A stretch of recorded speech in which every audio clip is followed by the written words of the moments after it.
하나님의 말씀은 히브리서 3장 7절에서 19절 말씀입니다. 히브리서 3장 7절에서 19절 말씀입니다. 성경을 찾으셔야 될 겁니다. 오늘 그 주보에는 본문이 실리지가 않아서요. 인용 구절만 실리고 저희 본문 구절은 실리지가 않았습니다. 그래서 찾아주시면 되겠습니다.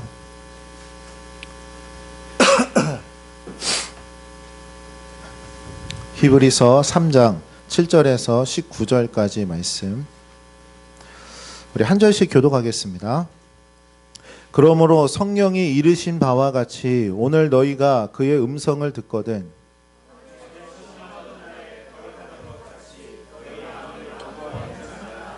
거기서 너희 열조가 나를 시험하여 증언하고 40년 동안 나의 행사를 보았느니라.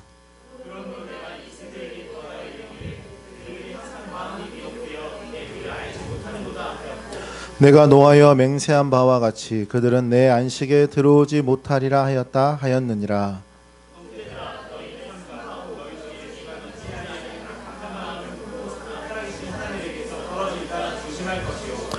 오직 오늘이라 일컫는 동안에 매일 피차 권면하여 너희 중에 누구든지 죄의 유혹으로 완고하게 되지 않도록 하라.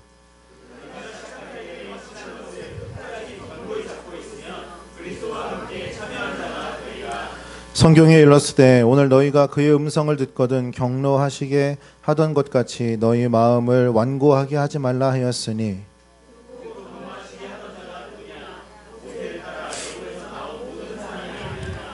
또 모든 사람이 40년 동안 누구에게 노하셨느냐? 그들의 시체가 광야에 엎드려진 범죄한 자들에게가 아니냐?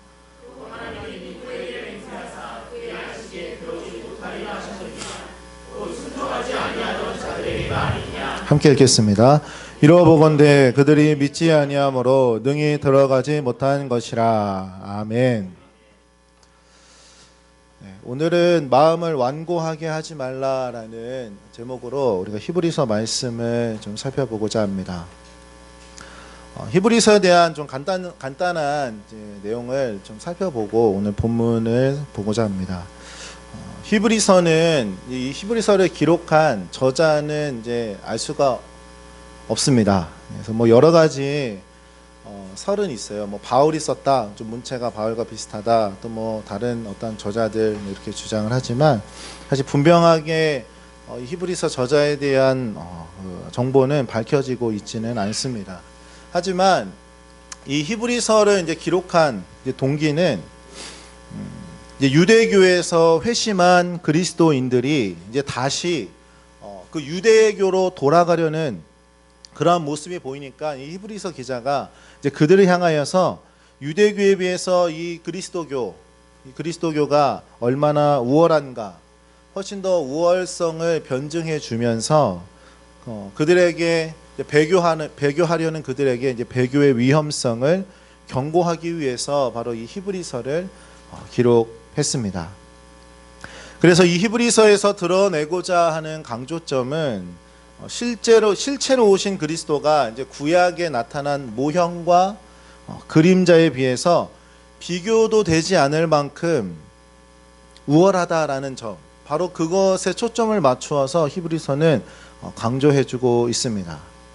바로 이러한 내용과 관련해서 히브리서의 핵심 구절을 우리가 또 볼 수가 있는데요. 바로 히브리서 4장 14절입니다. 그러므로 우리에게 큰 대제사장이 계시니 승천하시니 곧 하나님의 아들 예수시라. 우리가 믿는 도리를 굳게 잡을지어다.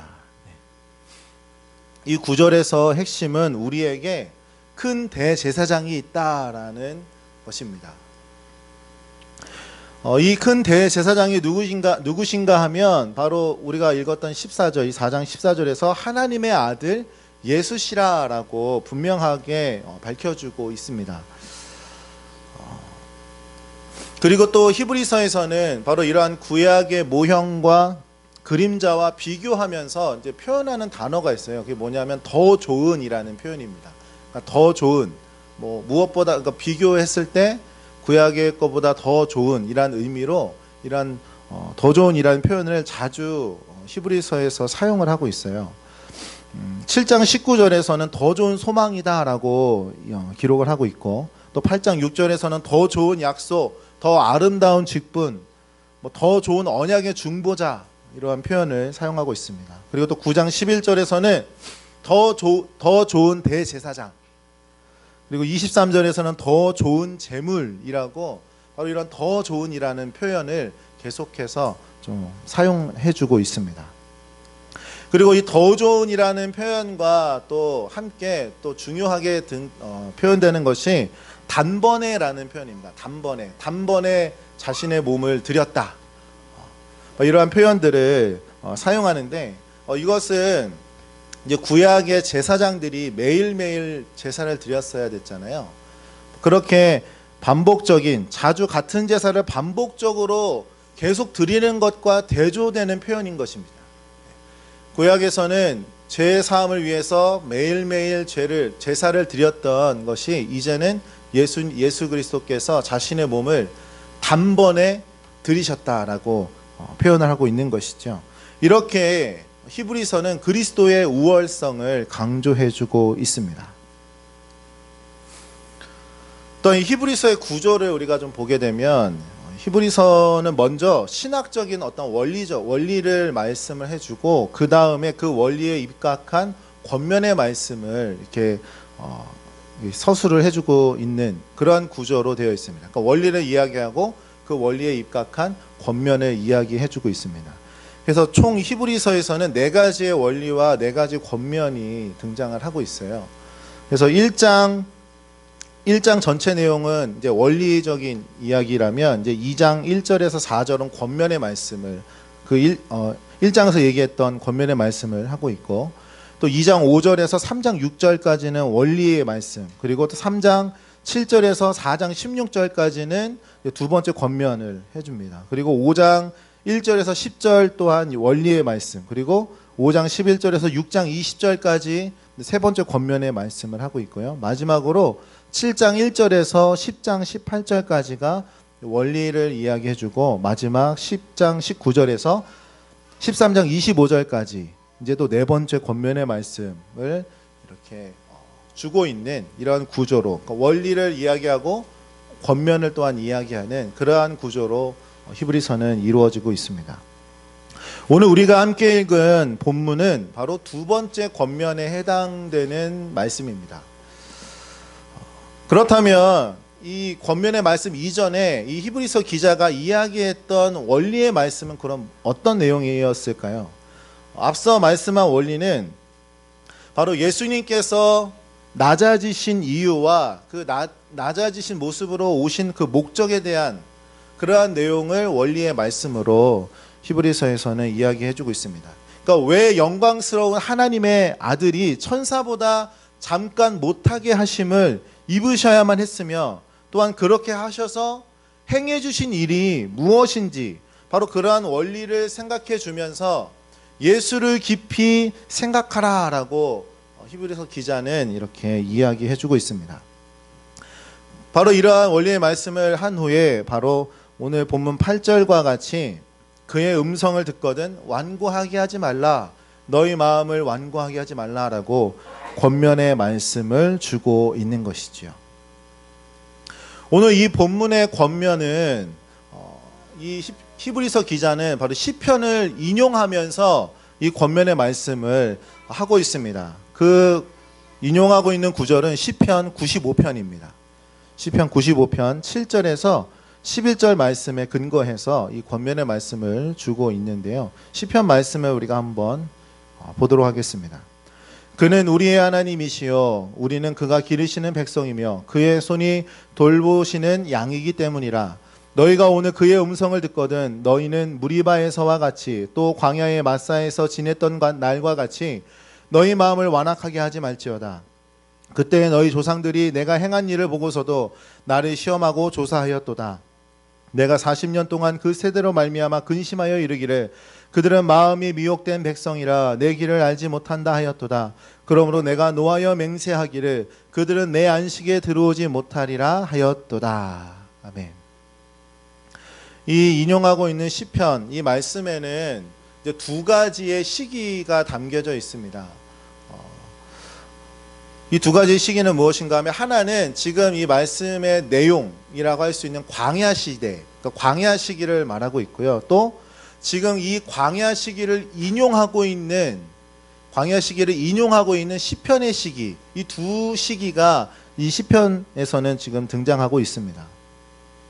먼저 모세가 이스라엘을 이끌고 출애굽했던 광야 시기, 출애굽한 1세대들은 광야 40년 동안 그 광야를 유리하면서 하나님을 시험하고 원망하며 불순종하다가 결국에는 그 목적지였던 가나안 땅에 들어가지를 못했던 시기, 바로 그것이 광야 시기다라고 말할 수가 있습니다.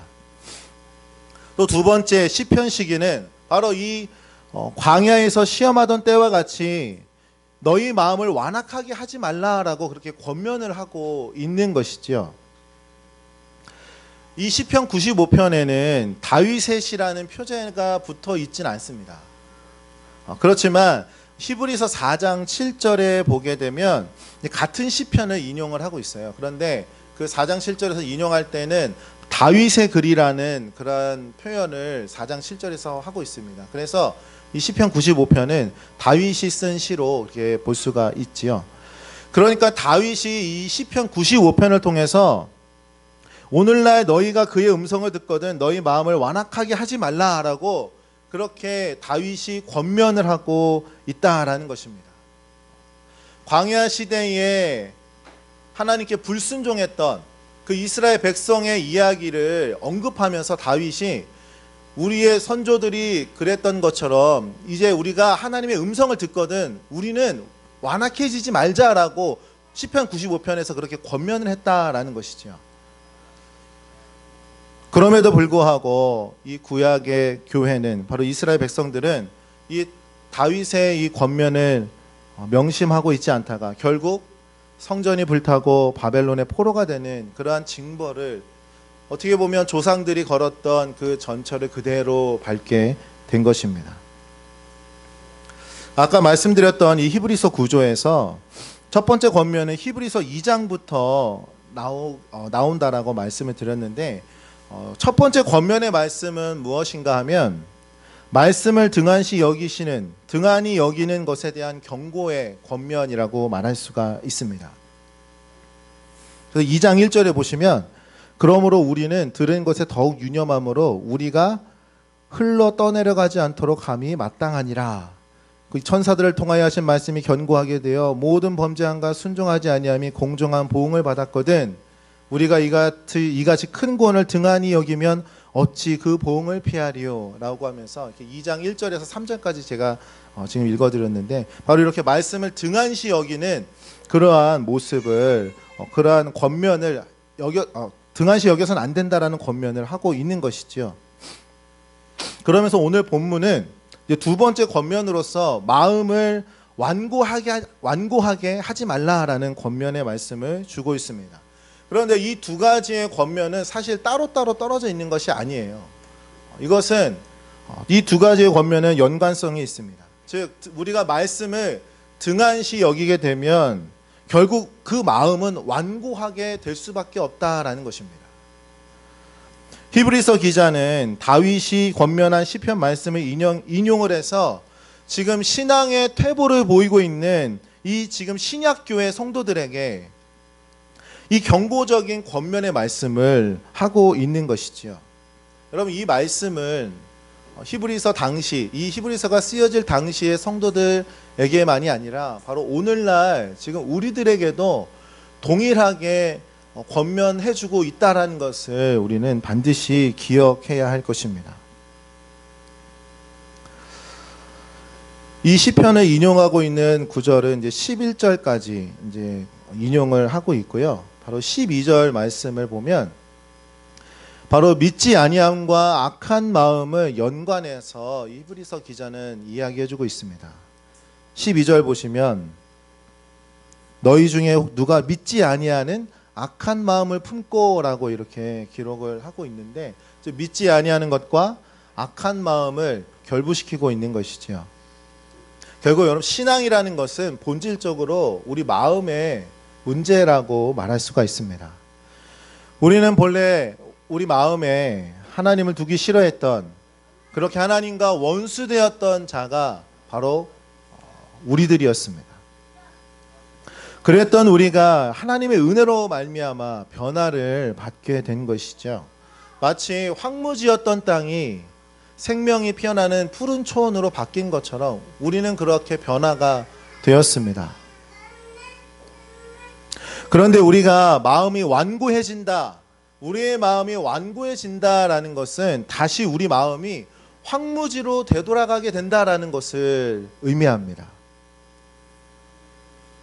그런데 앞서 말씀드렸듯이 말씀을 등한시 여기면 완고해진다라고 했습니다. 말씀을 등한시 여긴다라는 것은 바로 복음을 거부하는 것이지요. 복음 안에 거하는 삶, 매일매일 삶 속에서 복음이 들려야 하지만 그렇지 않는, 바로 그러한 이제는 복음을 더 이상 거부하는, 원하지 않는 것, 그것이 바로 말씀을 등한시 여기는 것과 같다라는 것이지요. 신약 시대에 일어난 이러한 일들, 또 구약 시대에도 동일하게 일어났던 이러한 일들이 오늘날에도 발생하는 것, 지금 우리가 살고 있는 이 시대 가운데에도 그러한 일이 발생하는 것은 바로 교회 안에서 복음이 사라졌기 때문입니다. 많은 목회자들이 성도들의 삶이 변하지 않는 것, 그런 것에 좀 불평 아닌 불평들을 쏟아내기도 합니다. 그러나 변화되지 않는 원인이 어떠한 윤리적인 삶의 모습, 뭔가 더 착한 삶을 산다든지 선한 일을 많이 행한다든지 그러한 것이 아니라, 즉 교회에서, 주의 성소에서 복음이 선포되지 않기 때문에 변화되지 않고 있다라는 것을 깨달아야 하는 것이죠. 변화의 힘의 근원은, 그 원천은 다른 누구가 아닌 바로 하나님으로부터 나오게 됩니다. 즉 복음의 능력으로만이 변화가 가능하다라는 것이죠. 복음의 능력이 나타나려면 우리는 복음을 듣는 것과 동시에 그 복음을 또한 증거해야 합니다. 매일매일 이 복음이 우리의 귀에 들려져야 하는 것이죠. 자라나게 하는 것은 하나님께 속한 영역입니다. 하지만 복음의 씨가 뿌려지지 않으면 그것은 결코 자라날 기회조차도 없는 것이지요. 호세아서 10장 12절에선 이렇게 말씀합니다. 너희가 자기를 위하여 공의를 심고 인애를 거두라. 너희 묵은 땅을 기경하라. 지금이 곧 여호와를 찾을 때니 마침내 여호와께서 오사 공의를 비처럼 너희에게 내리시리라. 묵은 땅을 기경하고 난 후에 비가 내리면 그 땅에서 싹이 틔워지는 것처럼 복음을 증거하고 선포된 곳에 하나님이 임하셔서 자라나게 하실 것입니다. 마음을 완고하게 하지 말라라는 말씀도 바로 같은 의미를 담고 있는 것이죠. 말씀을 등한시 여기면 마음이 완고해지니 말씀을 붙들고 살아야 한다. 복음을 붙들어서 그 말씀에 순종하는 삶을 살아야 된다라는 것을 히브리서 기자는 이야기해주고 있는 것입니다. 그런데 12절 말씀 끝에 보게 되면 그 마음이 완고해지는 것으로 끝나지 않고 있음을 보여주고 있습니다. 12절 하반부에 보시면 살아계신 하나님에게서 떨어질까 조심하미요 라고 말씀을 하고 있는데, 바로 이와 좀 비슷한 표현이 히브리서 10장 31절에서도 나타납니다. 10장 31절에 보시면 살아계신 하나님의 손에 빠져 들어가는 것이 무서울진저. 지금 12절의 후반부의 표현과 이 10장 31절의 이러한 표현들은 바로 심판을 이야기해주고 있음을 우리가 알 수가 있습니다. 즉 우리가 말씀을 등한시 여기면 아까 2장 3절에서 본 바와 같이 구원을 등한시 여기게 되고, 그렇게 마음이 완고해진 결과로 결국 심판받는 자리에까지 이르게 된다라는 것을 말씀해주고 있는 것입니다. 그래서 이어서 13절에서는 이렇게 말씀하고 있지요. 오직 오늘이라 일컫는 동안에 매일 피차 권면하여 너희 중에 누구든지 죄의 유혹으로 완고하게 되지 않도록 하라. 즉 매일매일 서로 권면하면서 죄의 유혹을 떨쳐내라 라는 것입니다. 너 혼자 감당해라, 너 혼자서 모든 것들을 이겨내라 라고 말하고 있는 것이 아니라 매일 피차 서로 권면하라 라고 이야기하고 있습니다. 전도서 4장 12절에선 이렇게 말씀하고 있지요. 한 사람이면 패하겠거니와 두 사람이면 맞설 수 있나니 세 겹줄은 쉽게 끊어지지 아니하느니라. 우리는 이러한 말씀들에서 공동체의 중요성을 알 수가 있습니다. 완고해지지 않으려면 우리는 말씀으로 내 자신만을 챙기는 것이 아니라 바로 서로를 돌아보고 서로에게 권면하고 서로의 신앙을 점검해 줘야만 합니다. 여러분들도 아시겠지만 이제 몇 년 전부터 이제 한국 교회 안에 등장한 좀 새로운 신종어가 있죠. 바로 가나안 성도라는 단어입니다. 어떠한 의미인지는 다 알고 계시죠? 교회에 대한, 하나님을 믿지만 교회에 대한 어떠한 불신, 또 실망감, 불평, 또 그 안에서 느꼈던 많은 어떠한 좀 뭐라 해야 될까요? 불화, 뭐 그런 일들로 인해서 교회를 출석하지 않는, 등록은 하지 않고 그냥 예배만 참석한다거나 아니면 아예 교회를 출석하지 않는 이들. 하지만 그들은 저는 하나님을 믿는다라고 그렇게 고백을 합니다. 바로 그러한 이들을 가나안 성도라고 그렇게 표현을 하고 있어요. 이러한 현상이 나타난 것에는 물론 여러 가지 요인들이 있을 것입니다. 어떤 사람들은 이것이 또 새로이 또 등장한 교회의 자정 현상으로 이렇게 이야기하는 분들도 있지만 사실 저 개인적으로는 그렇게 보지 않습니다. 왜냐하면 하나님의 역사는 분명 교회를 통해서 나타납니다. 교회를 세우신 이유가 바로 여기에 있는 것이지요.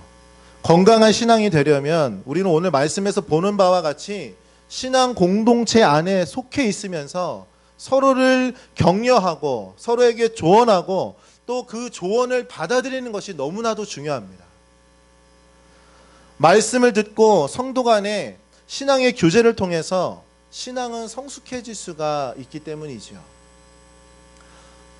어떤 교회를 우리가 이야기할 때에 가장 중요한 것은 물론 말씀이지만 그 말씀을 우리가 중심으로 해서 성도의 교제 또한 너무나도 중요합니다. 그냥 말씀만 듣고 끝나는 것이 아니라 그 말씀을 통해서 내가 깨달았던 것들, 또 삶에 어떤 하나님의 은혜가 나타나는지를 우리가 서로 함께 공유하고 조언하고 함께 또 격려해 주면서 그렇게 그 신앙 공동체가 함께 성장해 갈 수가 있는 것이죠.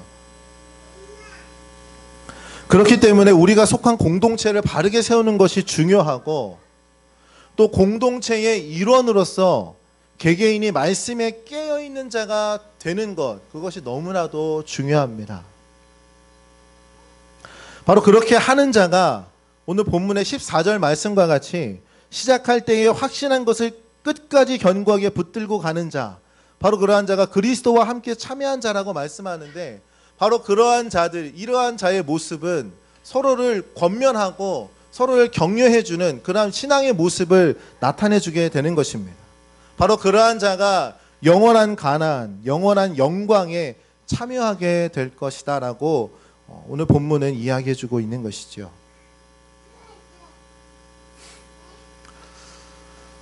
그러면서 15절부터는 이제 이 3장의 좀 결론 부분이라고 말할 수가 있습니다. 15절부터 19절까지는 이제 결론 부분에 해당하는데, 그런데 이 15절에 보시면 다시 이 히브리서 기자가 시편 9절을 인용하고 있음을 볼 수가 있습니다.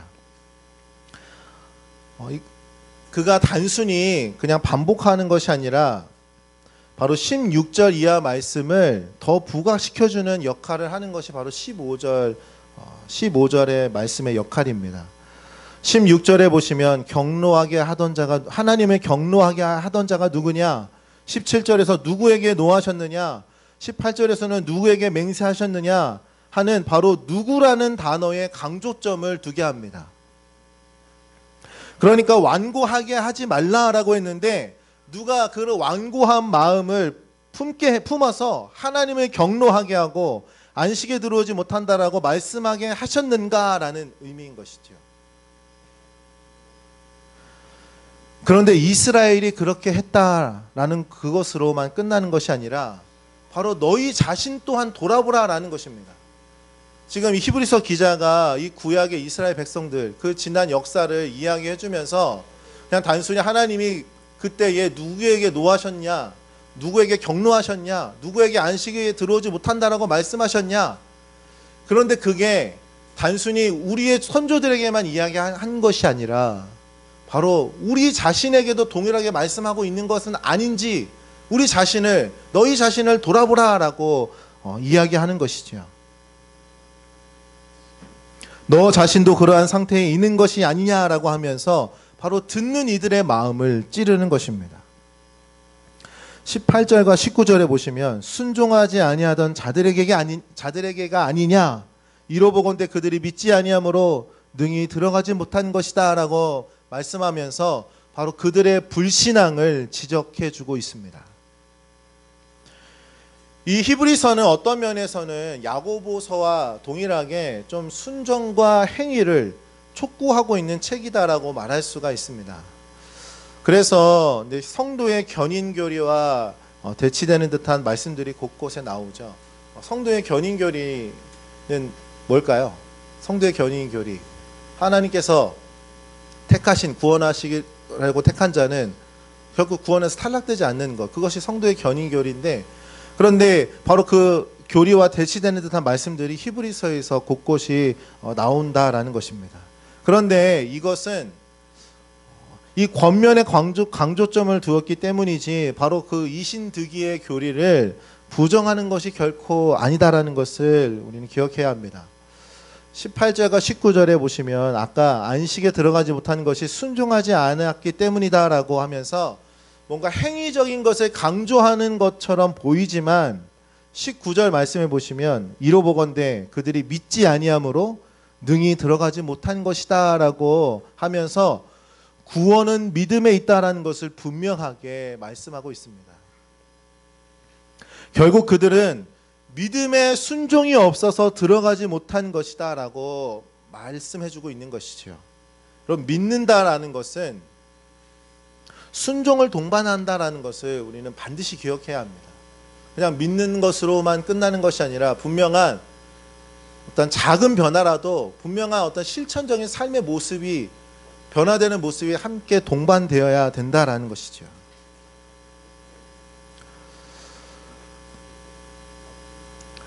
오늘 이 본문 안에서는 사중적인 권면이 나타나고 있습니다.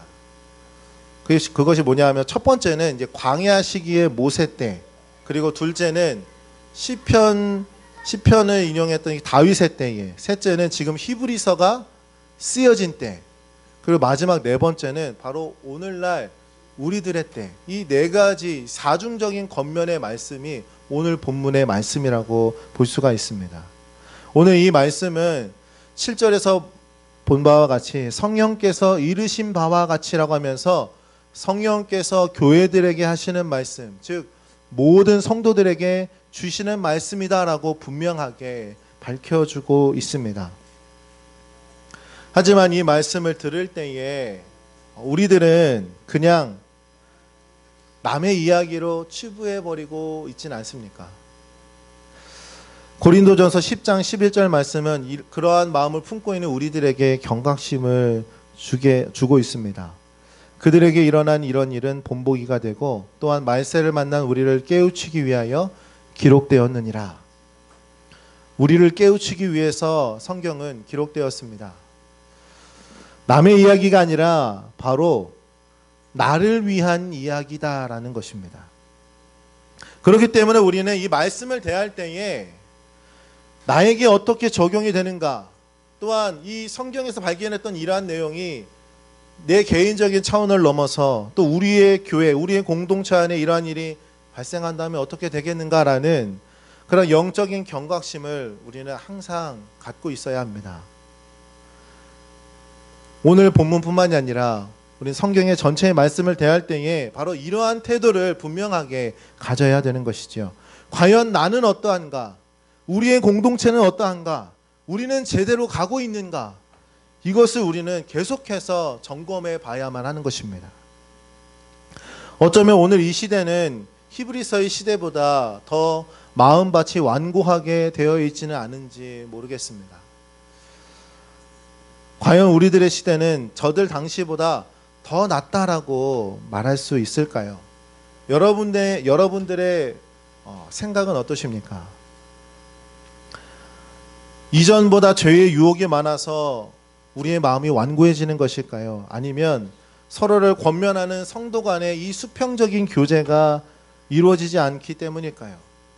그런데 앞서 말씀드렸던 것처럼 그보다 더 근본적인 문제는 오늘날 이 교회 안에서 많은 목회자들이 선포하고 있는 하나님의 음성, 즉 말씀 선포에 대한 문제, 그것이 가장 첫째 되는 문제라고 할 수가 있습니다. 복음은 사라지고 사람들의 귀만 간지리는 이야기들이 인기를 끌고 있는 이러한 현상들, 그렇기에 개개인의 신앙은 물론이고 바른 공동체가 세워지는 것이 정말로 어려운 시대가 되고 말았습니다. 이를 개선하기 위해선 당연히 목회자들이 바로 서는 것은 물론 당연한 문제겠지만, 지난번 우리 또 인수 목사님께서 말씀하셨던 것처럼 모든 성도들이 말씀에 깨어서 연구하고 묵상할 때에 그것은 더욱더 확실하고 튼튼하게 개선될 수가 있습니다. 바로 오늘 본문의 이 주제와도 연결이 되는 것이죠. 말씀을 등한시 여길 때에 우리의 마음은 완고해진다. 히브리서 기자는 이것을 알고 당시의 성도들에게, 그리고 또한 오늘날 우리들에게 동일하게 권면해주고 있습니다. 마음을 완고하게 하지 말라. 이를 위해서 말씀을 가까이 하시고, 또 가까이 하는 것뿐만이 아니라 말씀을 묵상하시며, 또 그 묵상한 것을 통해서 깨달은 말을 여러분의 삶 속에서 행하실 수 있는 그런 우리 모든 귀한 성도님들이 되시기를 간절히 소망합니다. 함께 기도하겠습니다.